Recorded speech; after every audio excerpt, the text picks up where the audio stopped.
નમસ્કાર Manjula madam.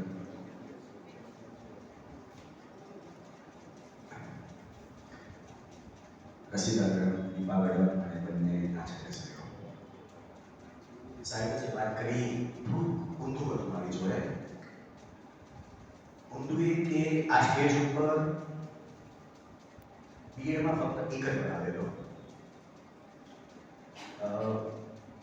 B Ed પહેલા commerce ડિપાર્ટમેન્ટમાં હતો, એટલે સાહિત્ય મારા વિષયનું નહોતું. પણ અરવિંદભાઈ સાહેબ જોડે થર્મલમાં મેં ઓબ્જેક્ટ્સ કર્યું અને ત્યાં મહાભારતનું એક નાટક કર્યું હતું. અને એમાં મેં સમય એવો એક વોઇસ હતો. એ વોઇસ મને સાહેબે તારે બોલવાનું છે કે પડદા પર આવવાનું બીક રાખી હતી, એટલે પડદા પાછળમાં હું સૂત્રધારની ભૂમિકા નિભાવી. અને પછી અન્ય મેં નાટક કર્યું ત્યારે આ સ્ટેજ ઉપર આવેલો નાટક કરી. પણ આ સમય દરમિયાન વાચક કૌશલ્ય રીડિંગ સ્કિલ શાહ સાહેબ હતા. હવે એ સમયે ભણતા હતા શાહ સાહેબની સ્ટાઇલ કદાચ જોઈ છે. ચોકથી આમ ટપકું મૂક્યું એટલે આખું ભાષણ ચાલુ થયું, બીજું બોર્ડ ઉપર કશું ના આવે. તે વખત થોડુંક આમ દિમાગમાં ચાલે કે શું ચલાવતા હશે, રીડિંગ કૌશલ્ય શું નહીં બધું. પણ પછી સમય જાય થોડું દિમાગમાં મેચ્યોર આવશે એટલે પછી ખબર પડી કે એ શું કહેવા માંગતા હતા. એટલે આજની તારીખે ક્યારેય માઇક ઉપર ન આવનાર વ્યક્તિ આજે એફએમ રેડિયો તમારો ચાલે છે યુનિવર્સિટીનો, ત્યાં કામ કરું છું. મોદી સાહેબનું એક વાક્ય છે કે ભારતને અહીંયા નાખે હું પુરુષાર્થ કરનાર માણસ છું, હું તેજ ઊંચીનો નહીં લઉં, હું જાગે વળતો માણસ છું. એટલે આદર્શ તરીકે મંજુલાબેન એ સમયે ચિટોડિયા ગામના સરપંચ બન્યા હતા કે સરપંચનું પદ પરથી કદાચ સેવા નિવૃત્ત થયા હતા અને અમારા કોમર્સ હતો એટલે મેડમોના મેથડ માસ્ટર હતા. હવે એ વખતે મેથડ કરતા બીજી સામાજિક અને કૌટુંબિક વાત હતી. અને એ સમયે ગોધરાનો એક બનાવ બની ગયો હતો 2002માં, અને હું એ પરિપ્રેક્ષમાંથી આવતો હતો.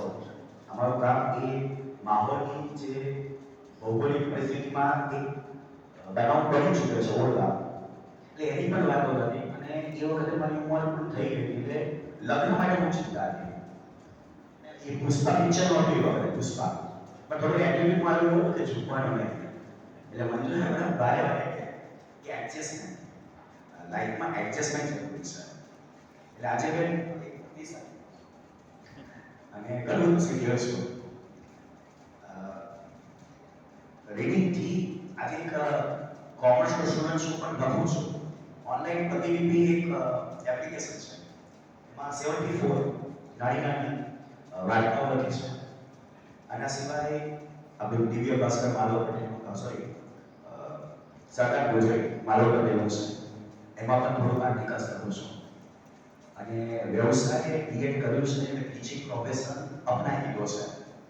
બીએડ હાઈસ્કૂલમાં કામ કર્યું છે અને એ વખતે Deepa madam, Anita madam, Manjula madam, DC Patel એક સાથે રહ્યા. હવે એ વખતે અમારી ઉંમર 30 વર્ષની હતી મારી, અને એ સાહેબ કદાચ 50 પ્લસ હતા. પણ એનું લાગતું હતું બોડી સ્ટ્રક્ચર ને જે કેવું જુસ્સો તમે જુઓ. હવે બીએડમાં ટાઈમિંગ હતું 11 વાગે રાત. હવે અમે જ્યારે આપણા તમારી આખી ગેંગ હતી પાછળ 11:30 જણ આવીએ એટલે બસનો શેડ્યુલ એક પ્રકાર હતો. એટલે છેલ્લે એમ કહ્યું કે તને વરરાજાની જેમ સાચવો છે અને બીએડમાં એક પણ બાય હાર્ટ રોલ કાઢો શું કહેવાય ત્યારે આપણે નથી. એટલે વરરાજાની જેમ સાચવો છે. પણ હા, એમનું જે કામ ટાઈમ ટેબલ સેટ કરવાનું જે અમને શીખ્યું છે આજે કામ કરે છે. હવે તમે જે પીએચ જેવી સંસ્થામાં કામ કર્યું છે, એ કામ ક્યારે કરી શકું કે જ્યારે અહીંથી મને જે મળ્યું છે ઘણું બધું મેનેજમેન્ટ, થોડા તમે શિક્ષક કરો છો પણ મેનેજમેન્ટ એક પાર્ટ છે, એ બીજી પટેલ જોડથી મને શીખવા મળ્યું. અને આજે જે પ્રિન્સિપલ તરીકે હું અમદાવાદ જેવી સિટીમાં કામ કરું છું ત્યારે વાત યાદ આવે કે તમારું જે મૂળ છે કે હું મૂળ ટીચિંગ વ્યવસાયમાં હતો જ નહીં, પણ અહીંથી પણ એક પોલિસી કરી કે નહીં તમારે આ ક્ષેત્રમાં જવું હોય તો આટલા કેરેક્ટર, એમાં સૌથી વધારે દિમાગ ઠંડુ કેવી રીતે રાખવું.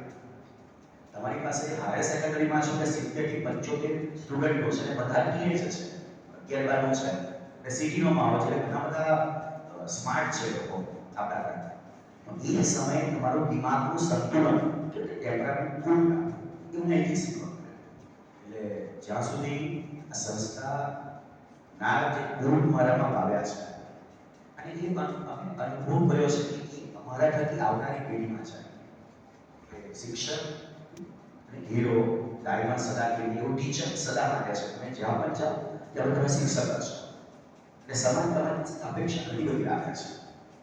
તો મને પર્ટિક્યુલર એ છે કે એમપી પટેલમાંથી હું પાસ આઉટ થયેલો છું અને કદાચ ગુજરાતની પહેલી કોલેજ હતી એમપી પટેલ જે એડમિશન લેવા માટે આખા ગુજરાતમાંથી લોકો આમ વેટિંગ કરતા હતા અને આ સંસ્થામાં એડમિશન મળવું જોઈએ એ ગૌરવની વાત હતી. તો એ ગર્વ છે અમારા કે અમે આ સંસ્થાના વિદ્યાર્થીઓ છે. ફરીથી મને આ પહેલી વાર જ ખબર પડી કે આવું યુનિવર્સિટી કરે છે. ડીએ ચરોતર એજ્યુકેશન પણ શું કરે છે એ મને આઈડિયા હતો, પણ આ એસપીનું છે આઈડિયા નહોતો. આ વર્ષે મને ખબર પડી એટલે આવ્યો છું. એટલે ફરી ભવિષ્યમાં કોઈ પણ જરૂર પડે એઝ અ વિદ્યાર્થી તરીકે સંસ્થાને હોય તો તમે કહી શકો છો. અને આવા કોઈ પણ પ્રોગ્રામ હોય તમને યોગ્ય લાગે છે તો તમે ગ્રુપમાં મને એડ કર્યો છે. આપણે જોડાઈને કંઈક સારા સમાજ વિદ્યાર્થીઓ થાય એવો પ્રયત્ન કરીએ. પુનઃ ખૂબ ખૂબ આભાર.